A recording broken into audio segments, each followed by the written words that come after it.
Radical. Welcome to Flea Market Stories, documenting one man's journey into the world of flea marketing.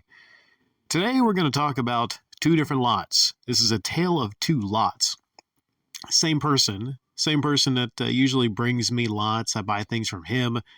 I don't really sell him things. He's looking to get rid of what he has, a lot of stuff.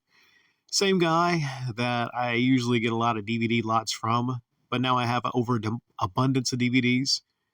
Same guy, months back, I helped him clean out his storage building a little bit, and I found a black 360 and a PS2. I didn't pay a whole lot for those items, and then I resold them. Meanwhile, speaking about the 360s, seems like I have hit just a sales hurdle on the 360s. I used to sell them at least one a weekend, but now I haven't been selling the system, so I might change things up a little bit on that. I'm selling games, 360 games, but not really the systems, But anyways, back to talking about these two lots. This person, the first lot they brought me, and they said that they have some comics also for me to take a look at. He comes by, he sets it on the table, he lets me marinate on it. Same guy got some games from a game lot a couple weeks ago that was just full of battlefields. One of those games I sold for $20, and I think I paid him maybe $75 for the lot of games. So it pays off. It does. One of those games in that lot, Bulletstorm, I sold today for $20, and I paid $75 for a lot that was full of, had Driver on PS1, which is somewhat of an uncommon game. Maybe, mostly Battlefield 3 and 4 for 360, but maybe about 70 games, something like that. So there's potential in that lot, even though it's not that great of a game lot that I got from him. I'm going to make my money back. The key, by the way, is making your money back on these lots that you get. So he puts his first lot down, and it really wasn't a big box of anything. It was like a little plastic basket that had about 20 items in it. Most of the items were movies. Some were video games, and the one that kind of interested me was Assassin's Creed 2 for 360. I'm like, I might get some money back from that one. So if he wanted maybe $20 for the lot, I'd have to look at that versus what else is in there. There's no way actually I was going to pay $20 for that lot. Then I thought maybe 10. Van Helsing was one of the movies. There's one anime movie, but I'd never really heard of it. So I looked at the games. Now, if he had GTA 4 or 5 in there, then yeah, I'd easily give him $10, $15 for that lot because I'll make my money back on GTA 5 if it's not scratched all to hell or anything Rockstar. But what he had in there in games was an Assassin's Creed 2 case without the disc in it. He had a Rock Band 360 case without the disc in it. He had two of the cheapest games you could find for 360. The Burger King games, Sneak King and Big Bumpin', or whatever it's called.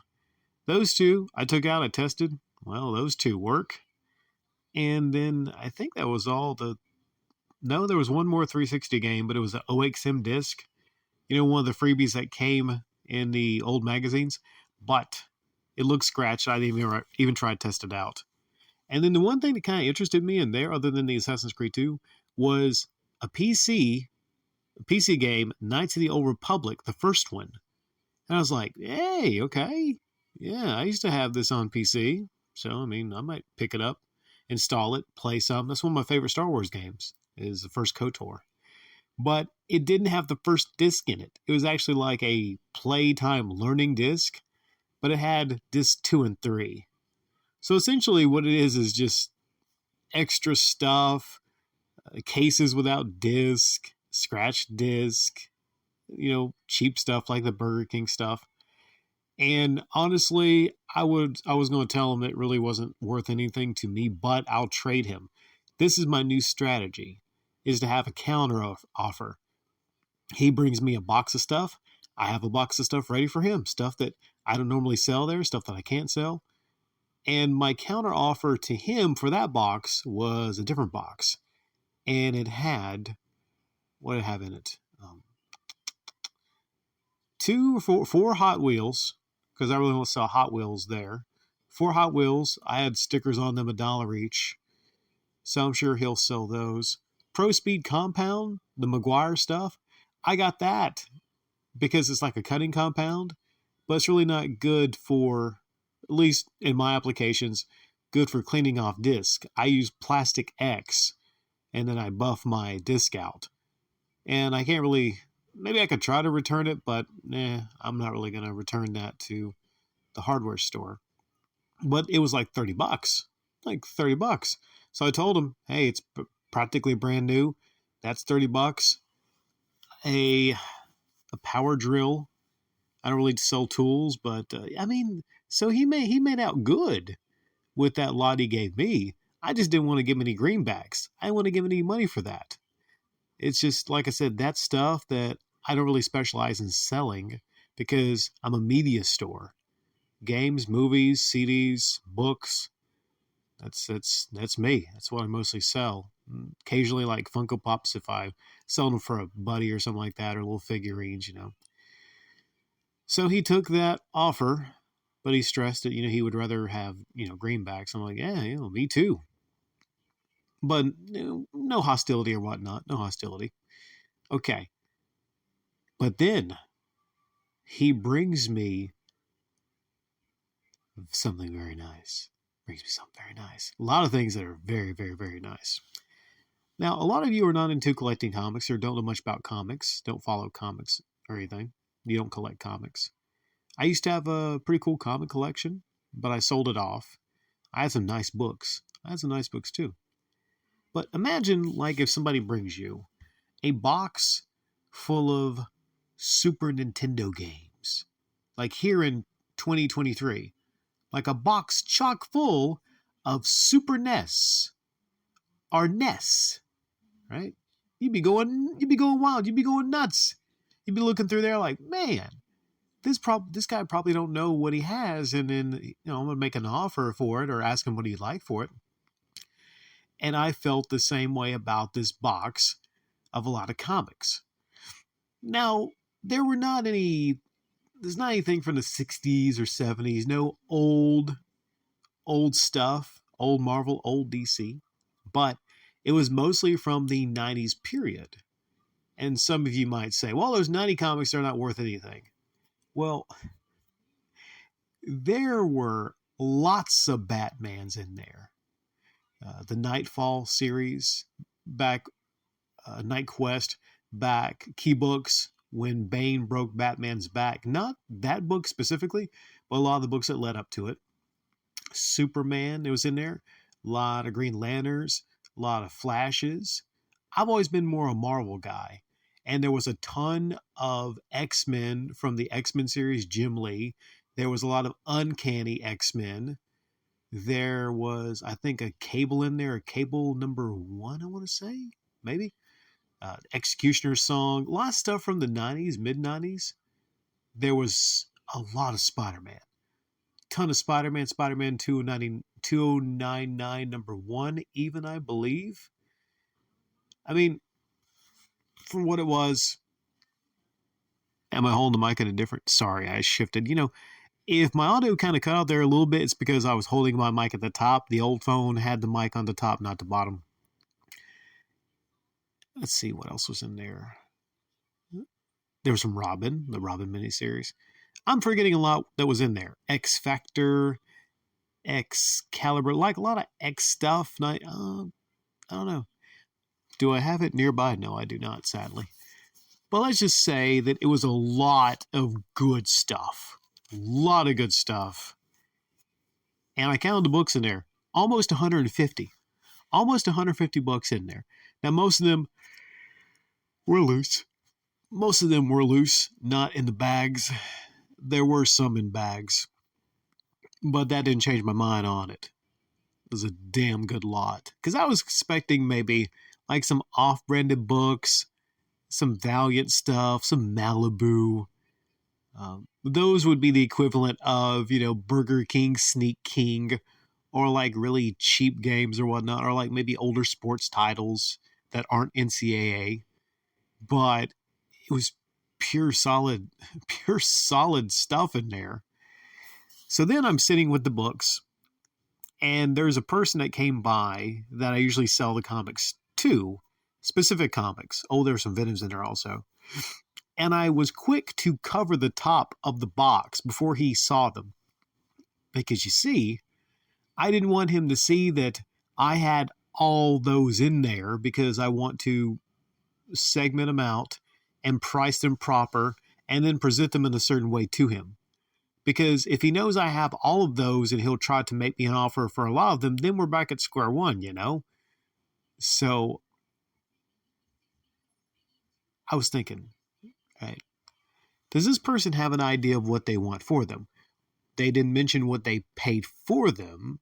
Maybe they traded for them. I'm not sure. And there's 150 in there. So I'm thinking ideally, I would like to only pay 50 for it. Then that's 3 times profit. And you know, we follow the rule of 3, but I'm thinking, wait a second. I'm going to be selling these for more than $1 each.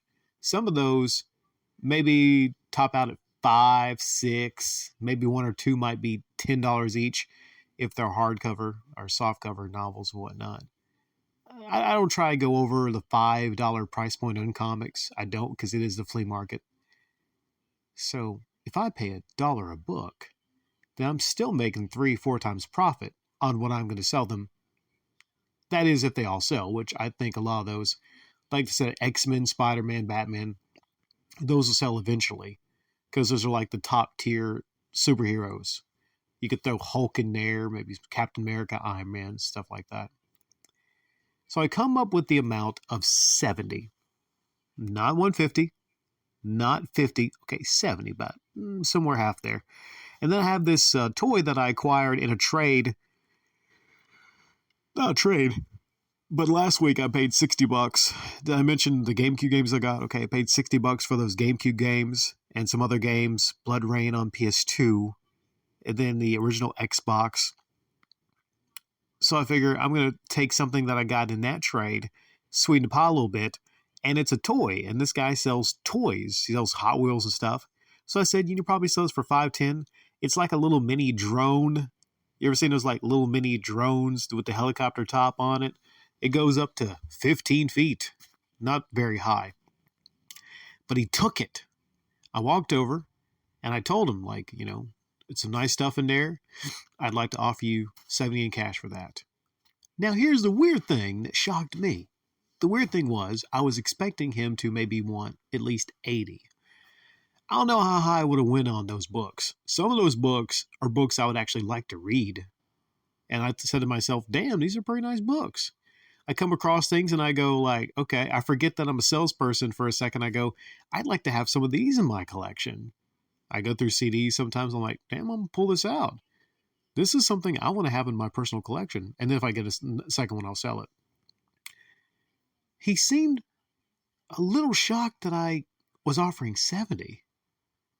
I'm thinking to myself, how much did he pay for this box of 150 Spider-Man, Batman, X-Men 90s comics? You know? So I offered him 70. He took it, then gave me the fist bump and everything. And I told him, like, hey, you know, I'll be straight up with you. Like, there's some value in that box. And I'll let you know if there's not a whole lot of value. I'll be upfront with you, you know. I'm not going to try to lowball the person.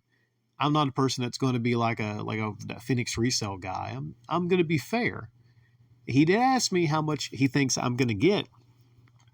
And I said maybe 300, but I knew probably I could get more eventually, but in the short term, definitely.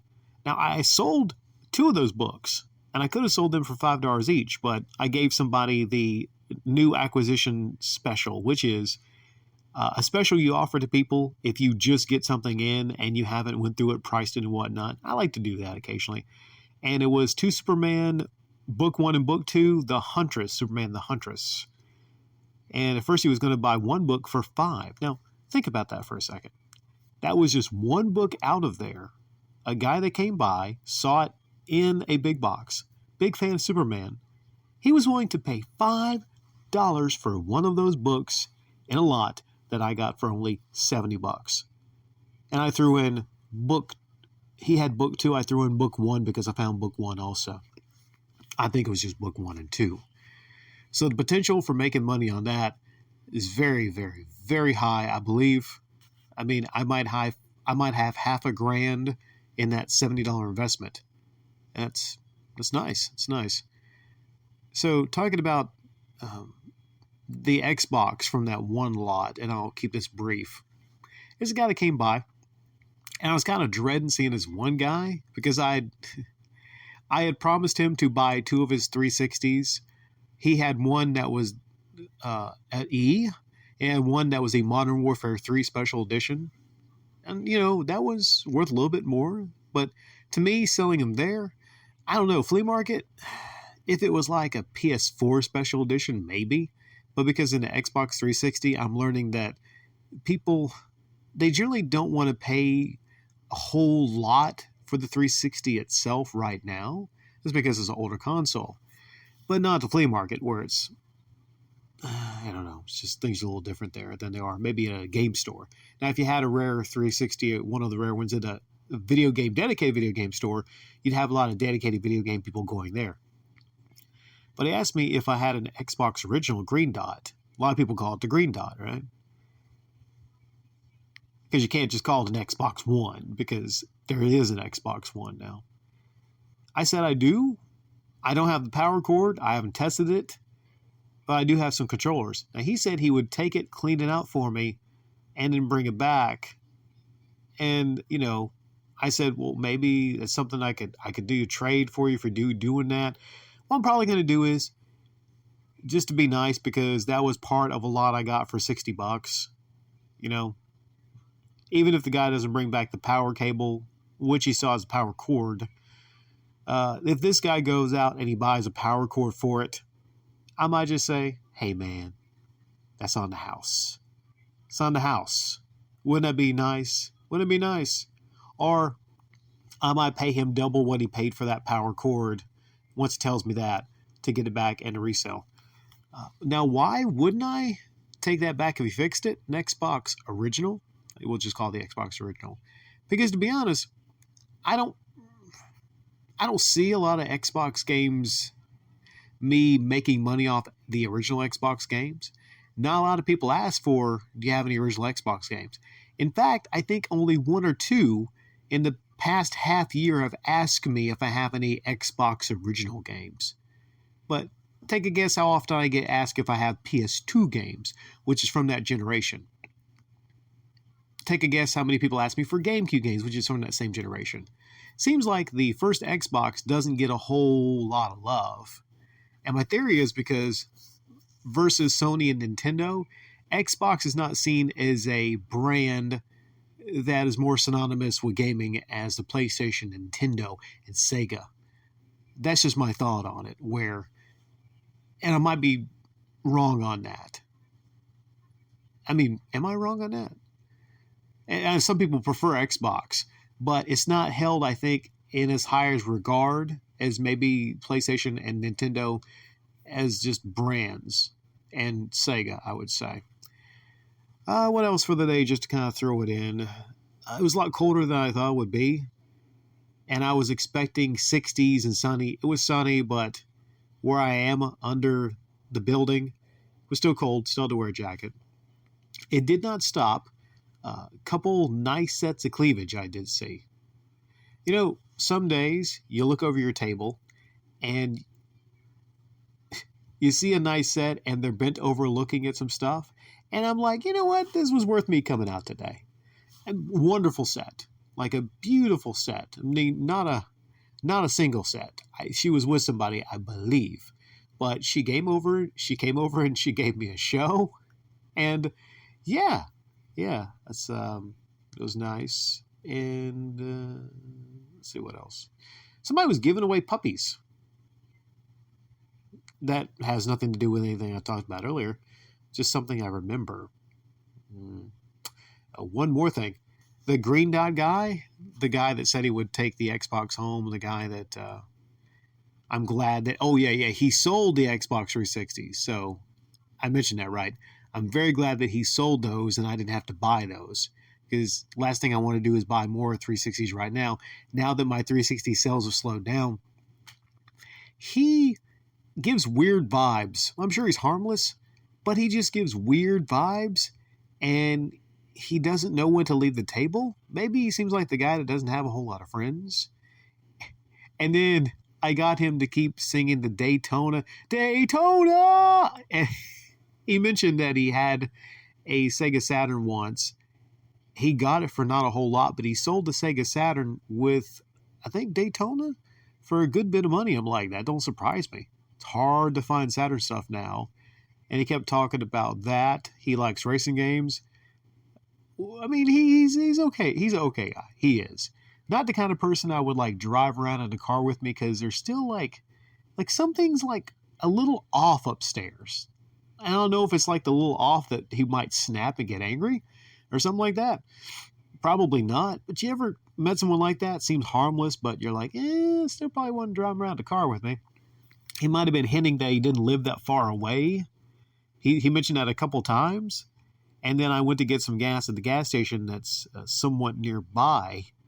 And he mentioned it again. He didn't live that far away. I'm like, well, that's good. It's, that means it's just not a whole long way to walk, because he didn't get the follow-up question, which I would have had a set response to, like, well, I got stuff in the car, and I like you, unless you want to like sit on some game consoles or something that might jab you in the butt, then I really can't be taking you around. I don't have any room in the trunk, so I can't throw you in the trunk. So, in the back seat, no back seat there. So when I'm going there, I really don't have any room for anybody to fit in there. Is there anything else notable? Not really. I'm trying to figure out the mystery of, in the men's bathroom, why one of the toilets is faced sideways. I don't know what happened. I mean, maybe somebody was taking a gigantic dump, and just the friction of all that made them shift the toilet. Because the other one's not like that. I might tell management. It's not that big of a deal because I don't take dumps in there. I couldn't imagine anything more disgusting than taking a dump in a flea market toilet. Ooh.